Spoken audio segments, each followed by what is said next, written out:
Doc, I know you guys are wanting people to be extra cautious for Thanksgiving. What is the guidance that you, the CDC, and others are putting out as we get ready to gather with our families?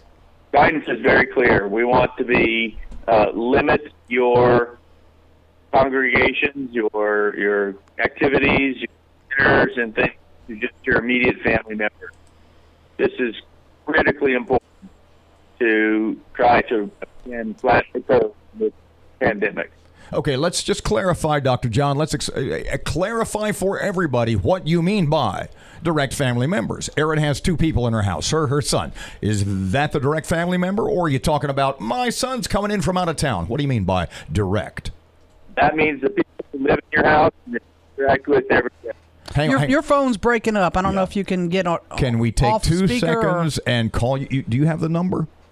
You don't? Ooh, rats. Okay. Are you better now?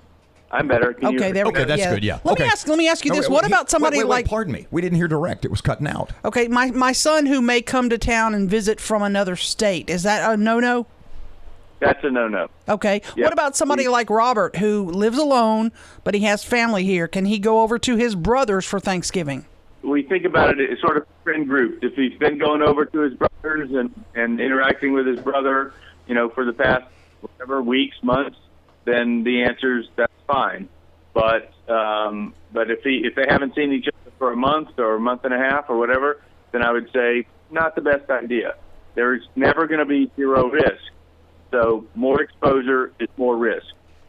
Would that extend even more so to elderly members of your family?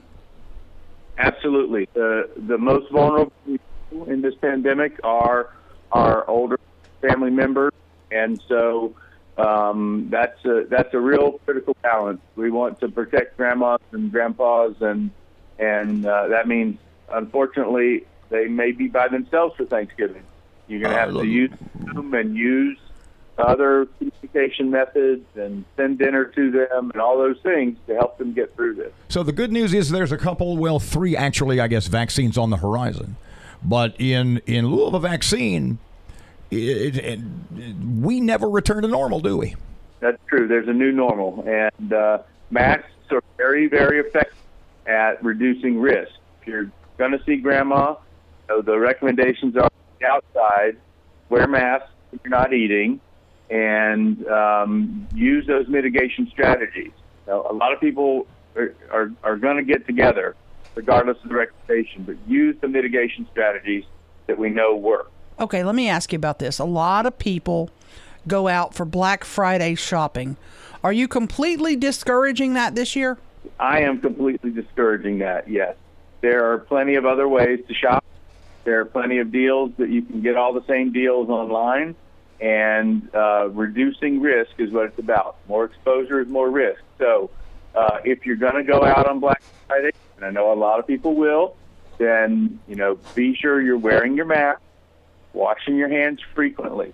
I've said for 6 to 8 months now, the highest risk things are going to be like the handle on the shopping cart, where lots of people are touching it. So be sure you're being prudent and hand sanitizing, staying away from other people, doing that social distance, or what I call physical distance, without being socially distant, and wear your mask.